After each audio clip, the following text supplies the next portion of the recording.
college. Gave it every time I got it. Told my nigga if you wanna keep me, you gotta show that you solid. I'm ballin' like Scotty, we smoke out the lobby, we trappin', we rappin' and mobbin'. We got his body, we rob him. Take him out the game, early retirement. Big fire, street sweeper, big dripper, yeah nigga, grin reaper. Been to China, been to Spain, been to Rome, I don't even see niggas. Iced out my chain with my name, some you don't believe neither. $1 million clothing line, all mine, found a lane to feed people. No cap. Man, who we got sitting down right here? Introduce yourself. Girl, Fiyah, you know what I'm saying? Straight out of Arlington, Texas, the South Side. Yeah. Where were you? You know, we'll start from the beginning. Where were you born? I was born in Little Rock, Arkansas. What was that like?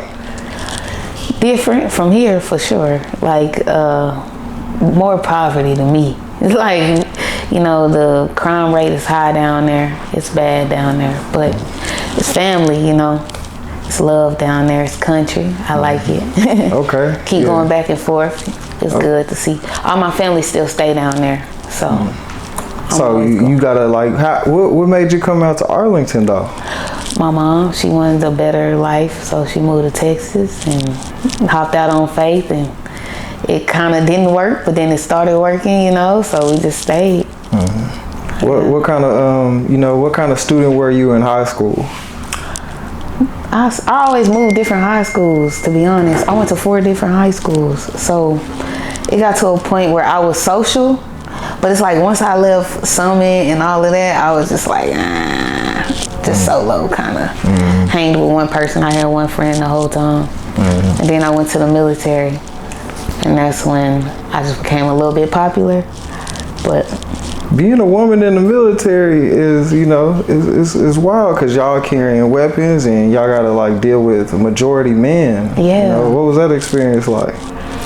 It was fun, to be honest, but yeah, you're right. Dealing with dudes all the time, they nasty, they dirty sometimes, but they cool though. I ain't never had no problem really in the military. It was really the best experience, and it changed my life, to be honest. You get to shoot any of those big machine guns? Oh, and all yeah, that? I shot a lot of guns. That was the most fun part. And I went overseas. I went to Iraq and Afghanistan. 9-month deployments, yeah. Well, thank you for your service. Yeah, I appreciate it. I really want to ask, you know, what is your craziest experience out there? I want to say flying in a helicopter while you know it's people on the ground trying to kill you, and having to go from 1 5 to a whole another 5, knowing that they could just shoot your plane up while you in the air, you know? And then you holding your gun looking down, like just thinking like, okay, will my bullets hit them? Like, or shoot, is they rocket gonna take us out? Yeah. A rocket? They really trying to shoot rockets at you while they're Taliban? What? Yeah, they in the mountains throwing them at you, man. Because I watch movies and I know real life ain't like the movies. Yeah. So I want you to describe what's the feeling like whenever you seen a rocket or, you know, them retaliating to y'all. I mean, it's adrenaline, you know. You got to go into survival mode at that time. You got your gear on, so, you know, that you already train every day for that type of situation. So when it actually happening, your mind's telling you, okay, you practice this, you know, get into position. So they got bunkers, like we got bunkers everywhere you go, just in case there's some explosions going off. You can go to the bunker and hide, or, you know, if somebody's coming, you know, you got your gun, so you got to be ready to shoot. But you can't shoot first. What you mean you can't shoot first? Like, you can't shoot the enemy first. They got to shoot at you, and then you shoot at them. So if they brandish the gun and you feel threatened, you got to kind of wait for them to draw? Yeah. That's the only part. Then they need to be like, nah, I got to get out. So, you know, transitioning from the Army to, you know, the career you're in now, I could see you choosing the route because you're tougher than most women, might be tougher than most men with what you dealt with, you know. What made you transition to the rap scene? Well, actually, I was overseas, and one of my boys, he wanted to rap. He was younger than me, and he was telling me, like, man, I'm really trying to take rap serious, but he didn't have none of the equipment. So I'm like, man, follow your dreams. At that time, I was writing movies. I was really into the movie. So he left overseas. He came back, bought all the equipment, and so we set up in my work office all the stuff, got boxes, duct taped them, and he was like, hop on a song with me. So I'm like, man, I don't know how to rap. Like, nah, I ain't doing that. But then I put the headphones on, I heard myself, and I was like, dang, I sound good. So I'm like, I'm about to take it serious. So I was like, He was like, you really good at it. So I'm like, okay, I'm gonna make 3 songs. I went around the whole base. I'm like, if all ages and all races like my songs, then I'll keep rapping. What made you do the analytics like that? I don't know. Just like, if they like it, I'm gonna keep going. Like, it's easy to do. I used to write poetry, so I'm like, it's easy to do. So I wrote my songs. I went around the base. I let them hear it. They was like, you sound like Dej Loaf. So at first I was like, man, don't say that. Like, I'm me, you know? But then I'm like, that's a good compliment, so I'll take it. So I just kept going. And then when I got to the States, I was in Washington State. So I found a studio out there, started connecting with people, and they started telling me, they feeling me, they feeling my music. So I just kept going with it, you know? It gave me motivation to just keep going, keep getting better. And I was like, man, maybe this is my path, you know? Maybe God put that dude right there to show me what really I'm supposed to be doing, you know? So. What's the hardest, obstacle you've had to overcome? That's a good question. Because I really want to know, because what you told me, just period in life. Period. I would say having to deal with different type of people all the time and just overcoming betrayal, lies, envy, greed, just life, period. Life is hard, so just overcoming all obstacles that get thrown at you, to be honest. Have you ever had any high horror stories? Like about the military? No, like it can be you were drunk, you were high, not really. Not that I remember. Sometimes you have those and then you remember it right then and there, and then they just go away. Cause all my friends in the military, they drink like fish. Yeah, see, and me, I don't really like drinking. Cause I'm a lightweight, 1 cup, I'm lit. Okay, and I was gonna ask you that, when you're in the studio, do you feel like people be wasting time when they just trying to drink and smoke and they not actually rapping?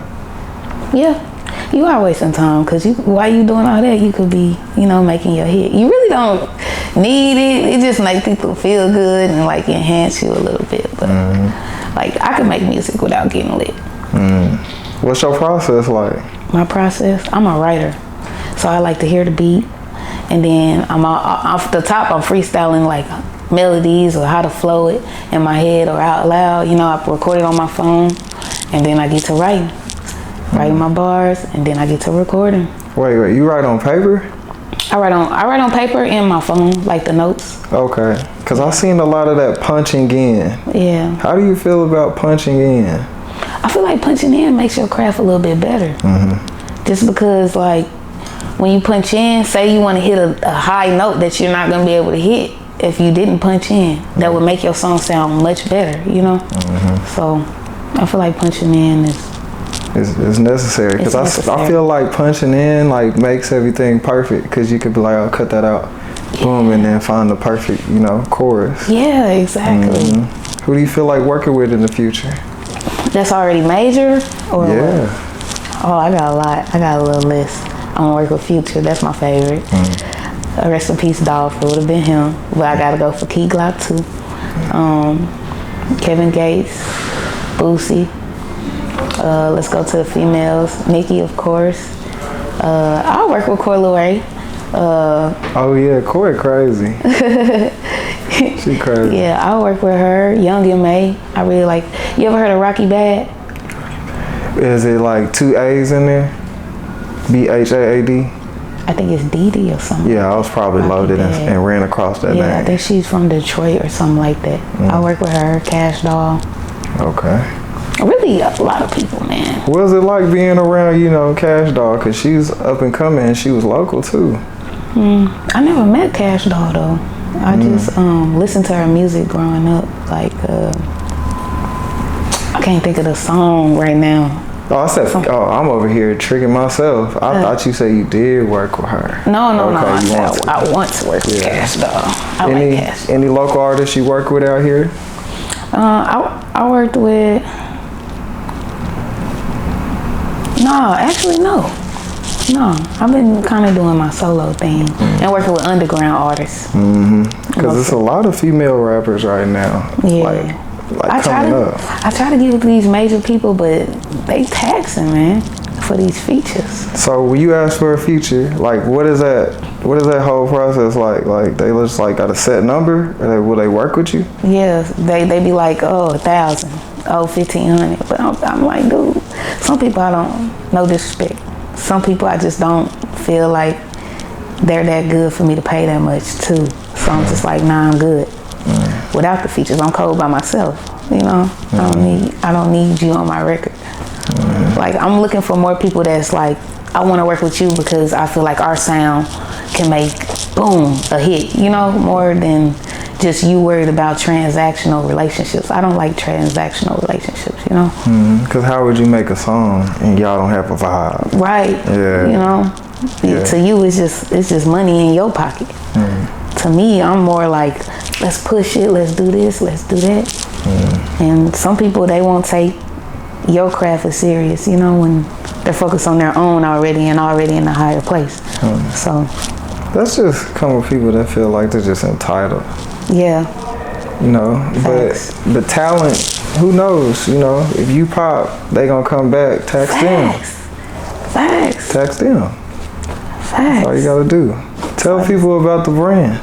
Oh yeah, Fiyah Supply. So I started this like less than a year, and I got shorts for the girls too. I just didn't bring them today. I just bought you a pair.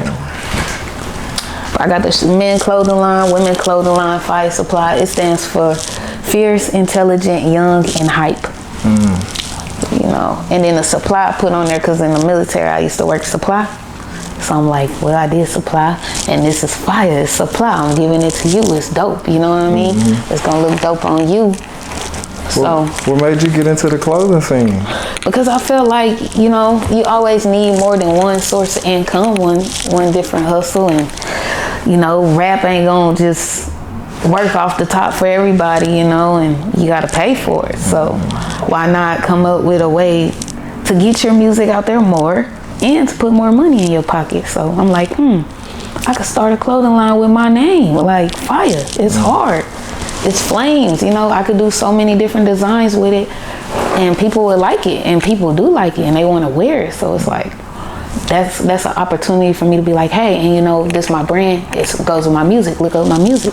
Support my music. Support my clothes. Wear it. You know, show the world what this means. You know, be part of Fiyah gang. You know. Yeah, you a brand now. Yeah, I'm a brand. So whenever you talked about multiple streams of income, you know, where do you see yourself 5 years from now? Rich as hell. Rich as hell. I'm in these 18-wheelers right now, on top of the clothes. Okay. I got my studio. I'm charging, you know, for you to come to record. You know, I do videos. So I got my hands in a lot of different things to have that bag. You know, so I'm just applying pressure every day, just being better and better, you know. Who instilled that hustle in you like that? I want to say my mom, because, you know, she came up from nothing. And she always tell me, I got 3 kids. What you complaining for? All you got is you. And I'm like, I ain't got no kids. You right. I'm 27, no kids. Just, I gotta hustle. You know, you gotta go get it, because what are you living for? And I believe in breaking generational curses, and I want to build generational wealth. And that starts with me, you know? So my mom installed that into me early, like just, she showed me early that you can't depend on people. You got to go get it yourself, because, you know, people wash their hands and leave you dry. Then what? You got to figure it out. You're right. So you might as well figure it out while you got the knowledge to it. And it don't take much. Just use your brain, write down what you like on a piece of paper, and execute the plan, man. That's you believe in like writing stuff down and it comes to existence? Yes, I do. Absolutely. See? I believe. And that I do write on paper. I write my bills, my goals, you know, where you want to be, what you're trying to do, how you going to get there, and then do the research, you know, and just keep applying. Yeah. What if a label reach out to you, you know? What is going to be a set price for you, for them to get you, you know, locked in? I want to say it's not more of the price for me. It's more of the deal. It's more of, are you trying to work with me, or are you trying to rob me?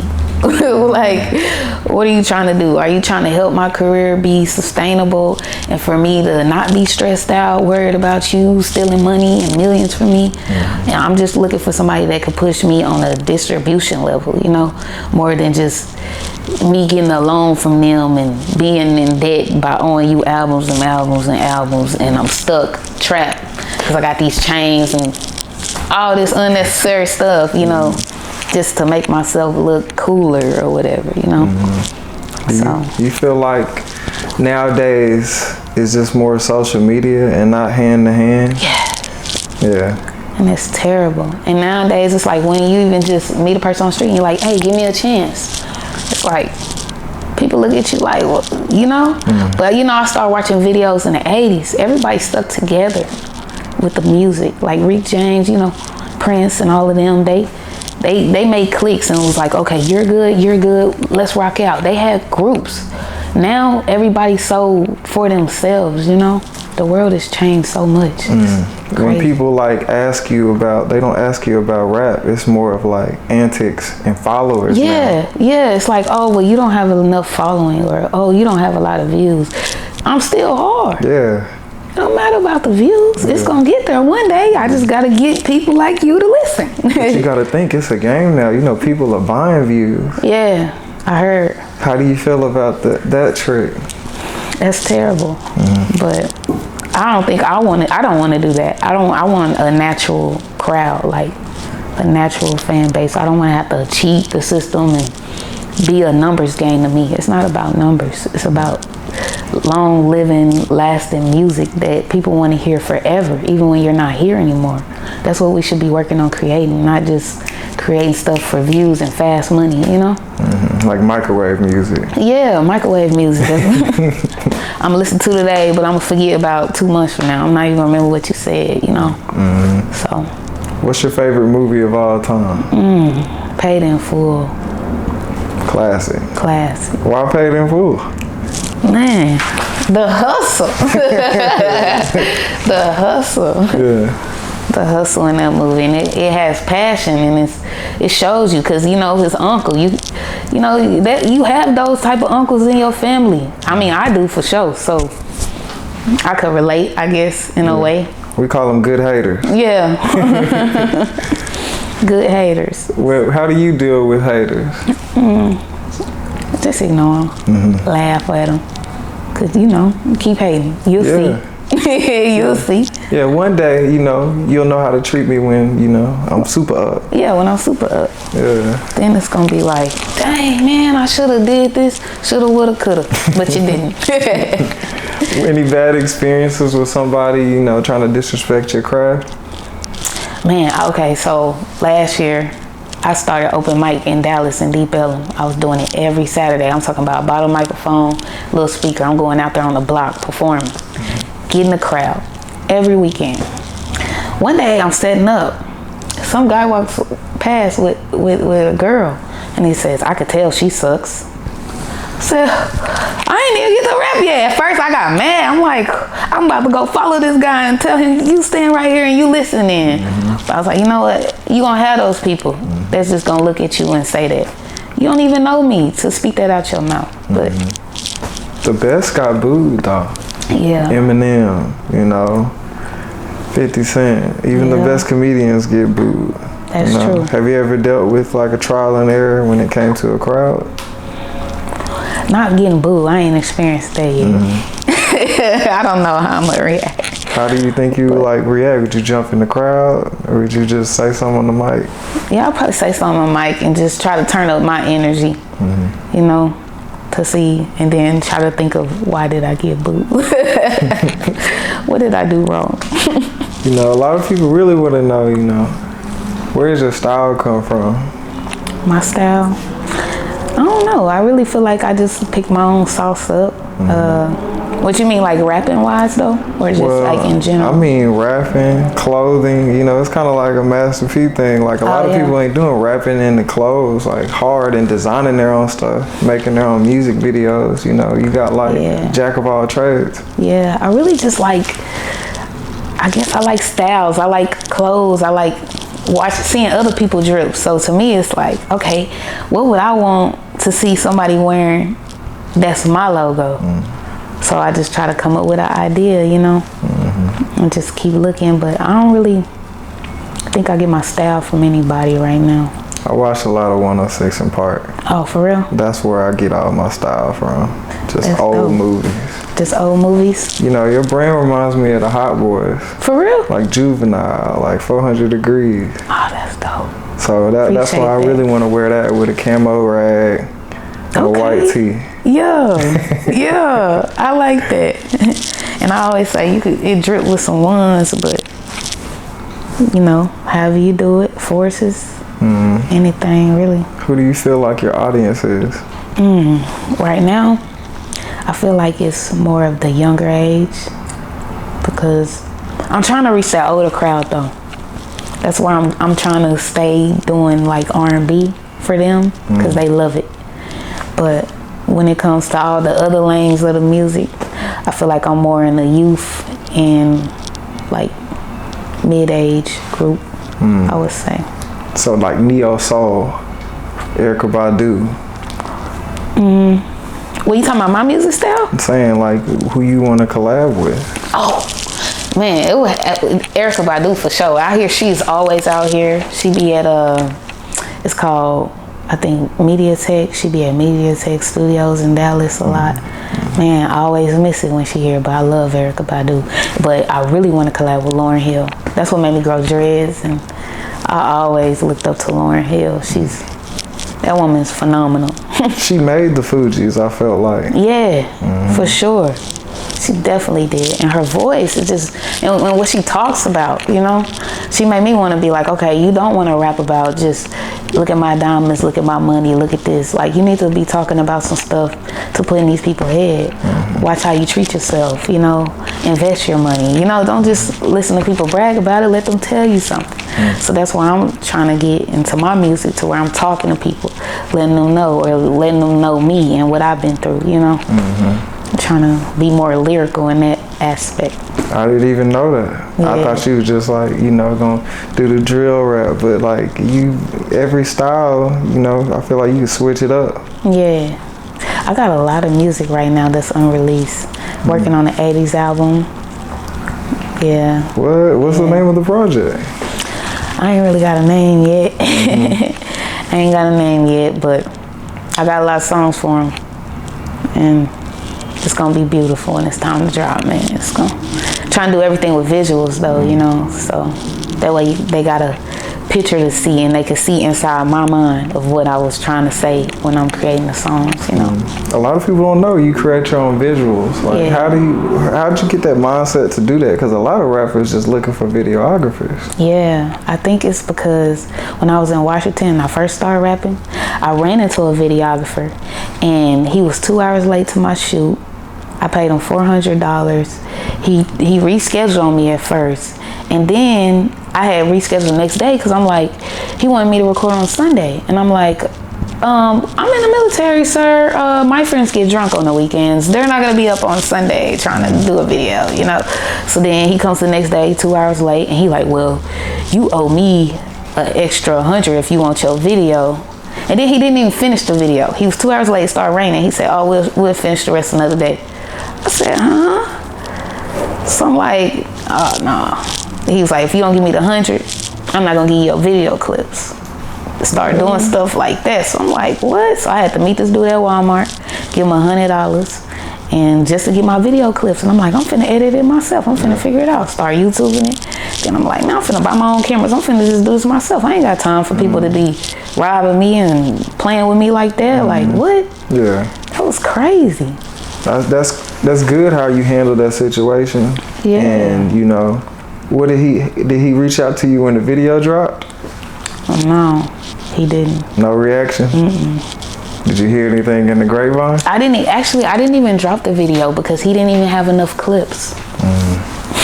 He didn't even shoot enough for me to finish editing the video all the way. So, you know, I said, forget it, in the song. But that's made me be like, okay, you know what? You gotta do this yourself. You know, you just gotta do it yourself. And my brother always told me, when you want something done right, you do it yourself. And he created a monster. He don't know that. Yeah, he don't know that. He created a beast right now. So I'm grateful for all the, you know, things that people then tried to finesse me in the music industry, because it's just made me be like, okay, I'm gonna show you. Watch. Just keep paying attention. You know, it's coming. I'm loading. You gotta have perseverance like that. I like that. Yeah. You know, so going forward, you know, what can the people expect from you? A lot of music, a lot of fire, a lot of heat. You know, be on the lookout for more clothes, more music videos. Sky's the limit right now. More performances. I'm gonna be out here in Dallas really doing these open mics and really hitting these streets again. Just getting on the block. You know what I'm saying? I don't even gotta go to a club. I'm finna just get on the block and put it in their face, like literally put it in their face all over the city, and just get my name out there, you know. And shout out to my cousin Surfboard Key. I'm gonna get his name out there too, you know. Okay, shout out Surfboard Key. Yeah. Where will your setup be at, you know, for people to find you? Deep Ellum. Okay. You can find me in Deep Ellum, Fort Worth, Stockyard. We're just gonna start there for now. Okay. And we stating it now. It's $100 minimum every minute. Nah, for real. Yeah. So you know, before we head out, you know, who you want to shout out, and you know, what do you want to leave, you know, us with? Hey, shout out to God, because he's always been great. Shout out to my boy Surfboard Key. Shout out to all my Army friends. Shout out to all my fans, man. If you rocking with me, I'm rocking with you. And we gonna keep this thing going.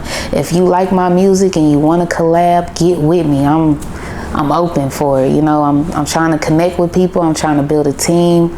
And if you just want to be in a video, get at me. You know what I mean? Like, we trying to work, and we putting in work all year long, and we not stopping till we at the top, even when we get to the top. Okay. Yeah, like that. Straight up. So, you know, appreciate you, everything, man. Yeah, The clothes, you know, y'all did. Nobody's ever brought me a gift. Man, we usually be the one giving the gift. So like that's crazy. We gonna have to do better, man.